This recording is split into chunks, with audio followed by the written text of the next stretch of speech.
صلی اللہ علیہ وسلم لا تحقرن من المعروف شیئا ولو ان تلقى اخاك بوجه طلیق او كما قال صلی اللہ علیہ وسلم، رواہ مسلم۔ اللہ کے رسول صلی اللہ علیہ وسلم نے فرمایا، کسی نیک کام کو معمولی نہ سمجھو، کسی نیکی کو معمولی نہ سمجھو، اگرچہ تمہارا اپنے بھائی سے خندہ پیشانی سے ملنا ہی ہو۔ معروف کہتے ہیں نیکی کو، اس نیکی کو جو قرآن حدیث نے بتائی ہے، جو شریعت نے بتائی ہے، معروف نیکی کو کہتے ہیں، نیک کام کو۔ تو فرمایا کسی چھوٹے سے چھوٹا کام جو ہے اس کو بھی معمولی نہ سمجھو، یہ چھوٹے چھوٹے ذرے مل کے بہت بڑی چٹان اور پہاڑ بن جاتے ہیں، قطرے قطرے مل کے دریا بن جاتے ہیں، دریاؤں قطرے قطرے سے دریا بن جاتے ہیں۔ تو اس لیے کسی بھی نیکی کو معمولی نہیں سمجھنا چاہیے۔ اور پھر خود قرآن مجید میں بھی اس کا تذکرہ یوں فرمایا، فَمَن يَعْمَلْ مِثْقَالَ ذَرَّةٍ خَيْرًا يَرَهُ وَمَن يَعْمَلْ مِثْقَالَ ذَرَّةٍ شَرًّا يَرَهُ۔ جس نے ذرہ برابر بھی نیکی کی ہوگی نا، وہ اس کو وہاں دیکھ لے گا۔ جس نے ذرہ برابر بھی کوئی گناہ کیا ہوگا تو وہ بھی اس کو وہاں دیکھ لے گا۔ سورۃ الکہف میں مجرموں کے نامہ اعمال کے حوالے سے بات چلی تو آگے وہاں فرمایا، یا ویلتنا، وہ مجرم لوگ کہیں گے ہے افسوس، ہے خرابی،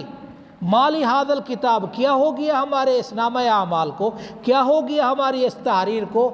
لا یغادر صغیرۃ ولا کبیرۃ الا احصاها، چھوٹی سی چھوٹی بات بھی اس میں درج ہے، بڑی سی بڑی بات بھی اس میں درج ہے، اس نے تو کسی کام کو نہیں چھوڑا،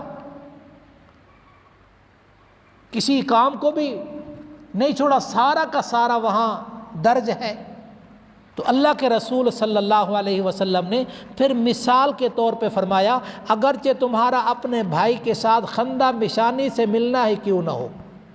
یعنی کہ اپنے بھائی سے مل رہے ہو، وہ آپ سے بڑا ہے تو بڑے بھائی جان خیر و عافیت ہے، طبیعت صحت مزاج ٹھیک ہے، تھوڑا سا خندہ پیشانی سے اس کے احوال پوچھ لے، آپ نے اس کو السلام علیکم ورحمۃ اللہ وبرکاتہ کا، اور اس کے بعد پوچھ لے بھائی جان خیر و عافیت ہے۔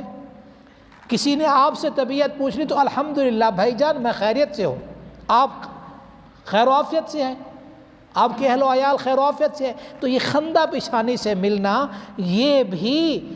اگرچہ اس پہ کچھ لگتا نہیں ہے، کچھ محنت نہیں ہے، کوئی وقت نہیں ہے، لیکن شریعت نے اس کی بھی تعریف کی ہے، اس کے بھی تعریف فرماتے ہوئے اس کا بھی تذکرہ کیا۔ اور صحیح بخاری میں ہے، آقا صلی اللہ علیہ وسلم نے فرمایا، اتقوا النار ولو بشق تمرۃ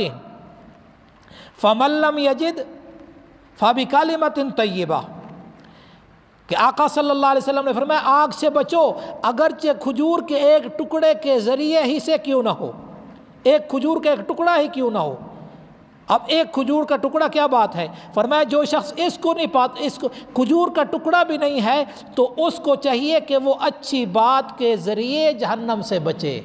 اچھی بات کے ذریعے۔ تو یہاں کھجور کیا ہے،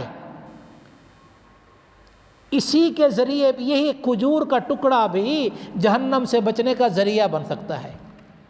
اگر یہ بھی نہیں پاتے تو اچھی بات کرنا، اچھے انداز سے بات کرنا، یہ اپنے مسلمان بھائی کا حق ہے۔ تو دعا ہے اللہ تبارک و تعالی آقا صلی اللہ علیہ وسلم کی تعلیمات سننے کی، سمجھنے کی، عمل کرنے کی اور آگے دوسروں تک پہنچانے کی توفیق عطا فرمائے۔